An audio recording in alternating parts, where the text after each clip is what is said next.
Now I would like to give the floor to Igor Hocholak, who is the president of the Association of the Ukrainians in Belgium.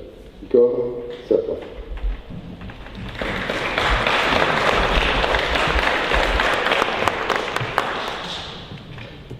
Thank you, David and Slavonic Europe for the initiative of this commemoration. Your Excellencies, ladies and gentlemen, dear friends, 9/11. All those who lived these days remember the horror of these images and the realization that the world was not the way it used to be. 24/2. Yet again, the world turned upside down. Yes, there were conflicts in other parts of the world, but 24/2 suddenly meant that in Europe, never again was mere wishful thinking. Also came the realizations, not to us Ukrainians, we knew that for centuries, that there were imperial ambitions at the doors of Europe. One country invaded another one on false pretexts to continue the genocidal policies of its predecessor, the so-called Soviet Union. Remember the millions of Ukrainian peasants that died from artificial famine in the 32-33, the Holodomor. Remember the hundreds of Ukrainian writers, artists, intellectuals executed in Sandarmokh in November 37. Remember the millions of Ukrainians persecuted, prosecuted, deported, and executed under the false pretext of bourgeois nationalism. The war started in 2014, had already made thousands of victims, but would we have imagined that the whole cities would be destroyed? Civilians would be bombed indiscriminately, innocent people shot, tortured, raped, because they were Ukrainians, and because they had chosen the path of freedom, dignity, and democracy, and because they turned their back on Moscow and its dictatorship. Is it Putin's war?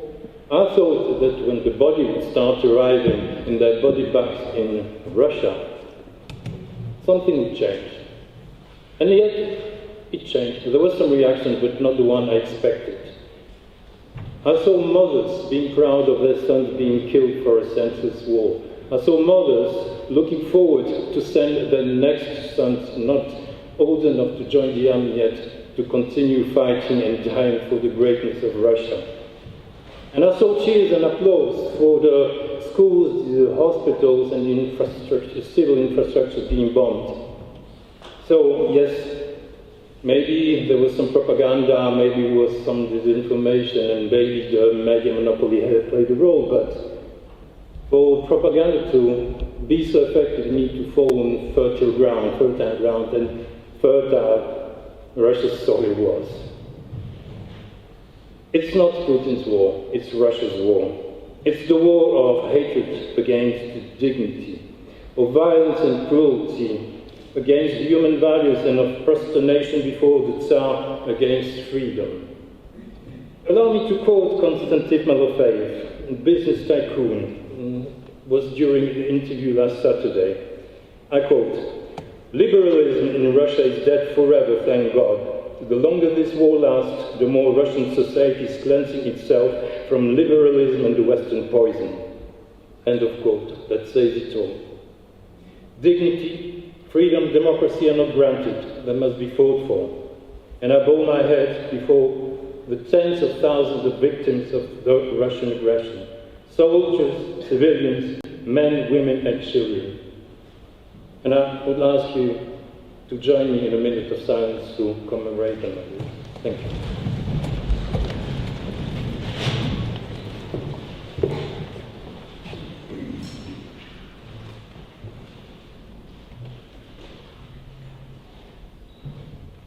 Thank you. I thank the Ukrainian soldiers, men and women, defending this dignity, this freedom, this democracy, defending Ukraine and Europe against a totalitarian and expansionist state. I thank the countries that understood what was at stake and are supporting Ukrainians in their fight, I thank you for your presence and your solidarity. And in French, civil society is a feminine word, la société civile, and rightly so. I would like especially to pay homage to Ukrainian women. They not only fight on the front line, but they are the backbone of Ukrainian civil society. Thank you. Slava Ukraini.